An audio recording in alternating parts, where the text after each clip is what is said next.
Okay, so we're going to take a look at an overview of resonance and articulation. Um, so this is a pretty excellent uh, video here, GIF actually, or GIF if you pronounce it incorrectly.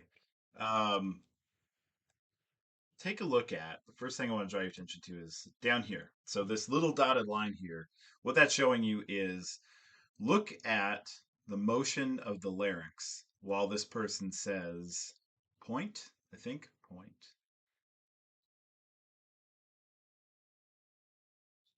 Something like that.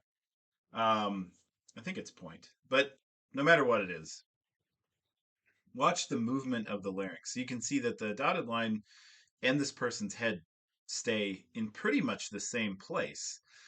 So it's not motion of the head. You can tell by the spinal column back there, it's not really going anywhere. What's moving is the larynx.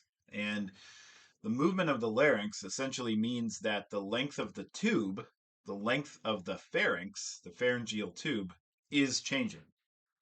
So this is important for resonance. We talked about last time um, phonation. And what phonation does is it sets up a vibration of the vocal folds, which produces a tone, a fundamental frequency. Well, the fundamental frequency is also going to create overtones. We'll talk about that in a second. But essentially, it's just more frequencies layered on top of that fundamental frequency. And those overtones are going to change resonances based on the length of the pharynx, the length of the resonant cavity. So the fundamental frequency might not change. It can be the same. What's coming from the larynx can stay consistent across a variety of different speech sounds. But the change in the length of the pharynx, even though the fundamental frequency might be the same, will cause the harmonic overtones to be different and create different sounds. We also have movement of the tongue. Like look at the top of the tongue there, that where it's like bridged up the most.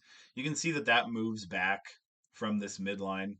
Um, and what that's doing is also creating different lengths of the oral cavity posterior to the tongue and different lengths of the oral cavity anterior to the tongue.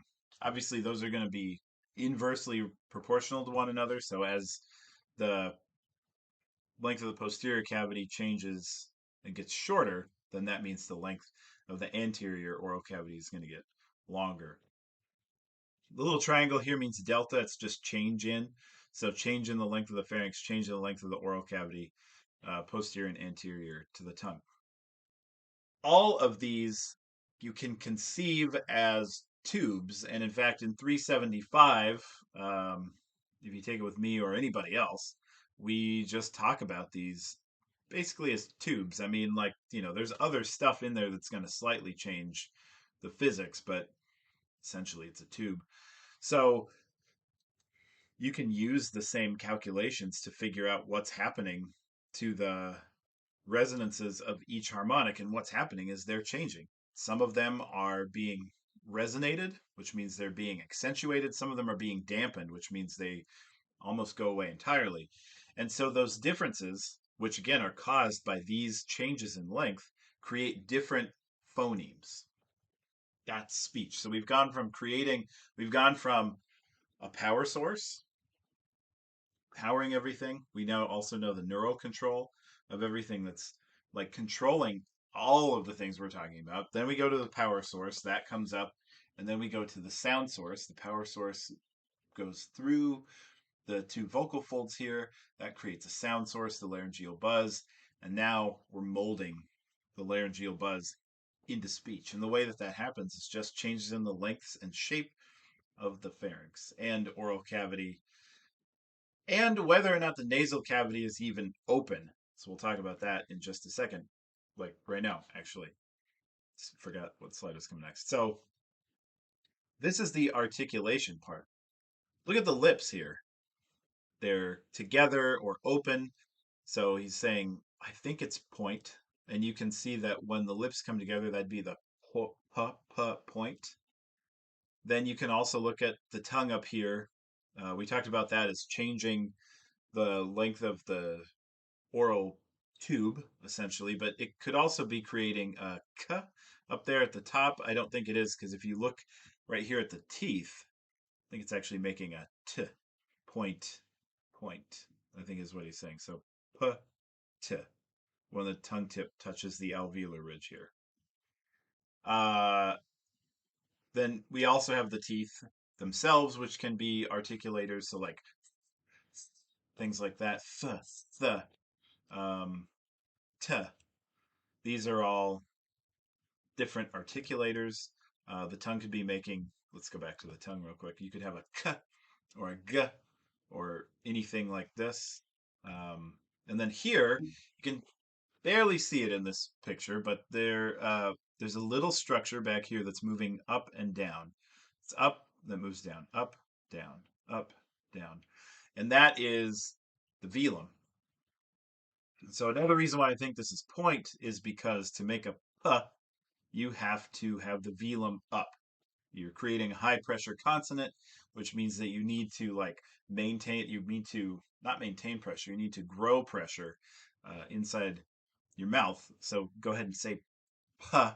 You can feel that there's a increase of pressure in your mouth and then you let it off to make the puh. My microphone is going nuts right now because of so many pops. Um, popping, popping popcorn in the pizza parlor. The microphone's gonna like have a fit. Anyway, so you need the velum up. It's going to close off the nasal passage to say, and then when you say like point, the velum has to be down because the air is coming out through the nasal passages. So you go from up, p, o, n. Now the velum's open, and then t can be made mostly with a point. You can make it either way. It can be velum up or velum down. One thing that you'll learn in phonetics, if you haven't taken it already, is that there's something called co-articulation, and some sounds change based on the sounds that came before them. So, is like non-negotiable. You have to have the velum down for that because air has to go somewhere. Otherwise, you just sit around and go, and then pressure would build up. Um, so it's non-negotiable that the velum is down, but the T is just like an aspiration of like air through the alveolar ridge in the tongues. It doesn't, where the velum is not exactly necessary. The way that you produce a T is going to change based on where it is, because if you start with a tooth like that, then your velum is probably up because you're going to need to generate a little bit of pressure. But at the end, point, velum should be kind of up. Otherwise, it sounds a little bit like a D. But usually when we're talking, there's some approximations going on there. The velum point, yeah, it could be down. So I think this is point with a velum not all the way down at the T. Point like that. Point. Yeah. Okay. So those are the some places that we do articulation. Of course, not all of them. We use a lot of the hard palate for articulation, a lot of areas on the hard palate, down into the glottis, which we'll talk about too, like glottal stops. What we need to talk about first is resonance. So what you're seeing here is these are spectrograms of this awesome instrument that I made out of PVC pipe. So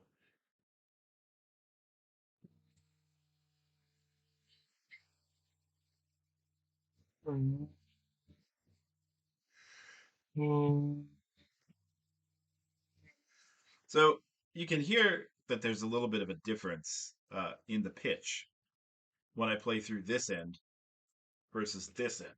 It goes, it's pretty low here, and it's pretty low, but it goes higher coming through this end. What's going on there is I'm not changing the vibrations from my mouth. This is actually changing because of the resonant frequency of this length of tube and the resonant frequency of this length of tube. Now, they're a little bit different. This is obviously a lot shorter. than this one. It's about 3 times, 2.5 times the length. Um, but that's okay. I'm making a certain speed of vibration with my lips, and then what's happening is there is a resonant frequency in this tube that's going to be accentuated because of the length of this tube or the length of this tube. This is a little bit different than speech because you can create a fundamental frequency that doesn't change with the vocal folds.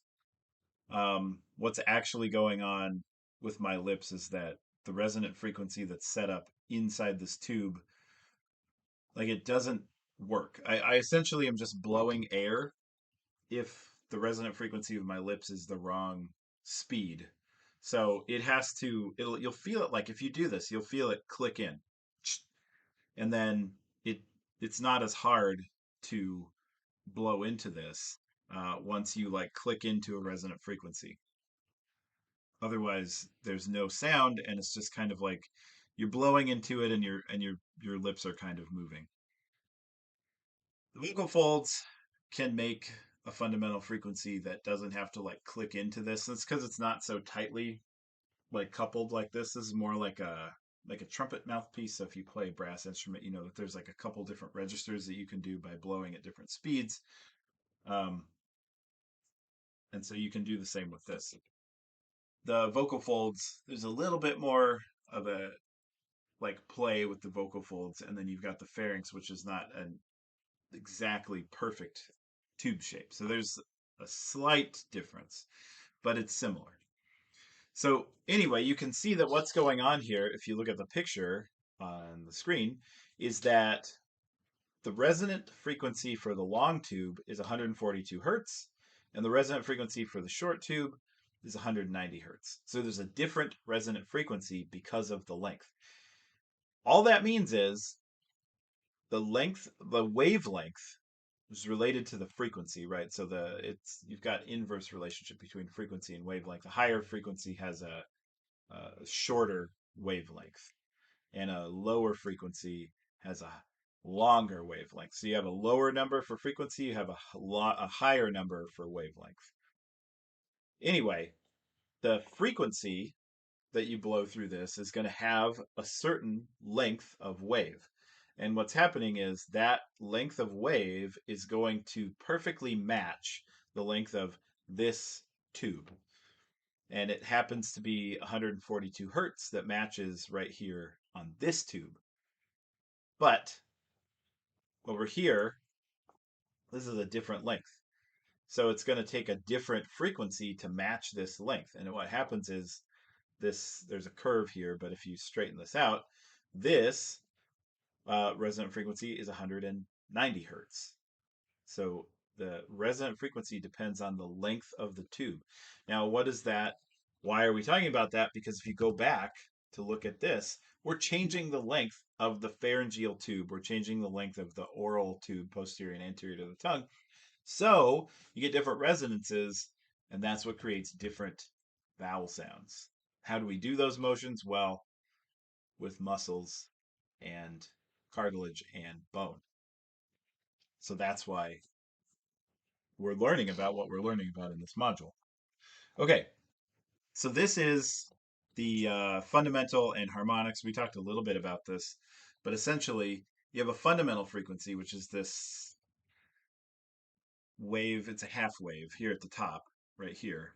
And then you're going to have harmonics, which are integer multiples of that frequency. Integer multiple just means 1, 2, 3, 4, 5, 6, 7, 8, 9, and so on.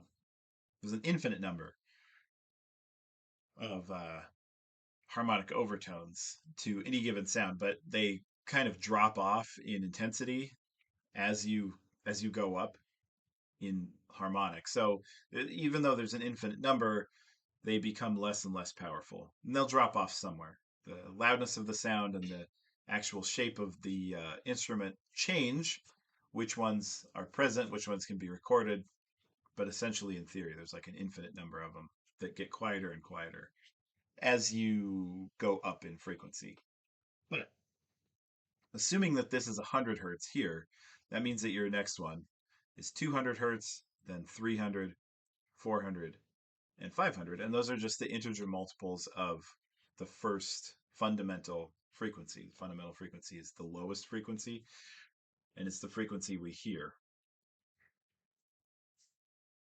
So these are all present from the laryngeal buzz, a fundamental frequency and harmonic overtones. And the harmonic overtones are the ones that are either going to resonate with or be dampened by the different lengths of the pharyngeal tube and the oral tube. And if you open the velum, then the nasal tube as well. We can also talk about resonance of these harmonics. So first we're talking about the first slide, we're looking at the change in pitch here to show resonance, like how the resonance is actually going to change the fundamental frequency in this system. But we can look at right here how resonance is going to change there we go, how resonance is going to change the shape of the harmonics. So the fundamental frequency is this bright bar down here. And all of these bars up above, those are the harmonic overtones or the harmonics. You could just call them harmonics. You could call them overtones. You could call them harmonic overtones. You could call them. That's pretty much it. Um, so what you're going to see here is the difference between just this tube. I'm going to change my hands at the end of it, sort of like people do with a harmonica, to either give it an aperture that's like open or closed. And the fundamental frequency isn't really going to change. There's a little bit of a slight warbling that you can see, but what's really going to change are these areas that I'm highlighting with arrows, these black arrows that says energy appears and also anti-resonance changes. So this is what it sounds like.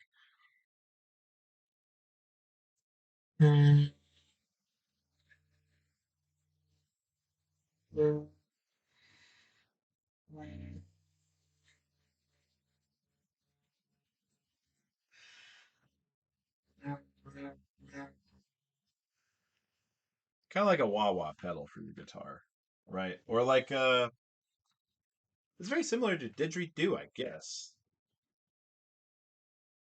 I was trying to come up with a good pun because it's made of PVC pipe, but it's just not coming. It's just not coming. Okay. So what's going on here is the fundamental frequency doesn't change. It's that noise the whole time. And clearly something is changing because it's going wah wah wah like that. Well, what's happening there is that the overtones are changing. They're either like being accentuated because of the shape of my hands at the end, or they're being dampened because of the shape of my hands at the end. So you can see here that energy appears. Right here, there's no energy. Purple is less energy. Orange is more. And then bright yellowish white is a lot of energy. So right here, there's a lot of purple. And then you can see that right here, that purple turns into orange and possibly even some yellow right here. And that's because we've got a lot more energy in this stripe right here, purely based on the shape of my hands. Here you can see that the anti-resonance changes. And anti-resonance is just a place where there's a dip in resonance, like a big gulf in the amount of resonance that's being produced. So instead of an accentuation, it's like a dampening. And you can see that here there's an anti-resonance that's a higher frequency. You can tell because of this purple stripe here. And then here that anti-resonance drops a bit. And that has to do with a little bit of extra length that my hand is giving it when it goes from wah like that. So that anti-resonance is related a little bit to the length and also to the shape. And of course our mouth does this too when you say huh, it's shorter. And if you're so let's just gonna have to go with poop, I guess, because you like round and extend your lips with an ooh sound. So who you've got like this, and then contrast that with pa. So ah You're not making more of a length in the oral tube. Ooh, you are. So you're going to have different changes exactly like this. And what that does is, again, it doesn't change the fundamental frequency because that's created by the sound source down here. What it does is it changes the overtones. Uh, and that's the job of the entire resonance system. So resonance is going to explain differences in vowels and also semivowels. So vowels, of course, e, u, o, like that. O, is a semivowel. Semivowel is a consonant, what we typically think of linguistically and um, morphologically as a constant, as a consonant, as a consonant, but actually is produced more like a vowel. So the L, is very similar to a vowel. The only difference is you're throwing your tongue up in the middle. Is basically a consonant. It's produced pretty much the same way as just you just move your tongue up a little bit, right? W, again, same. You're just changing how your lips move, and yeah, you're changing where your tongue is and how high how close together your jaws are. So yeah, w, those are all semivowels because they're very vowel-like. So all vowels and semivowels, these are changes in resonance, the length of the tube, and the shape of the tube. We'll talk about some muscles that kind of widen out the tube instead of leaving it more tube-like. They compress it like that, compress and stretch it to be more shaped like that. So length and shape of the tube, and then articulation explains your consonants because you've got glottal stops in the oropharynx like oh. You've got k made on the posterior side of the hard palate. You've got t made at the alveolar ridge here and up at the lips. So resonance is going to explain the differences between e, o. The different sounds that we hear can have the same fundamental frequency, but it's just the orientation of these harmonic overtones that change. And that's achieved by changes in um, resonance, which again is then the length and shape of the tube. And articulation is going to be the ways in which we stop the air or change the way that the airflow happens. So we stop the air by going like that, or we change it a little bit by making it turbulent with an S or an F. That's all articulation. So this is the way that we're molding what's been created down here in the sound source portion to create speech. And that's it. All right. I will move back over here and stop the recording. All right.